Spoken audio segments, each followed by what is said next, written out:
કેમ છો બધા મજામાં? આજે આપણે એક નવી સ્ટોરી લઈને આવ્યા છે. જો સ્ટોરી તમને ગમે તો લાઈક શેર સબસ્ક્રાઈબ કરવાનું ભૂલતા નહીં. સ્ટોરી છે વીતેલા દિવસો પાછા નહીં આવે, સમયની કિંમત સમજતા થઈએ. વાંક મારો હતો કે તારો એ વાતને હવે ભૂલતા થઈએ.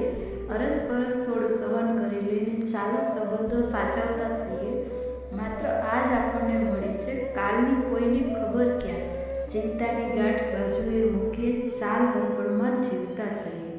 નમીએ ખમીએ એકબીજાને ગમીએ અને સુખ દુઃખમાં એકબીજાને કહીએ, તમે ફિકર ના કરો અમે છીએ. આજે એક નવો જ સંકલ્પ લઈને એકબીજાની અદેખાઈ સ્પર્ધા ત્યજીને એકબીજાના પૂરક બનીએ. ચાલો થોડું માણસ રમીએ. તો દોસ્તો, આ સ્ટોરી તમને કેવી લાગી છે? અગર સ્ટોરી પસંદ આવી તો લાઈક શેર સબસ્ક્રાઈબ કરજો અને સપોર્ટ કરવાનું ભૂલતા નહીં. Bye bye. Thank you for watching.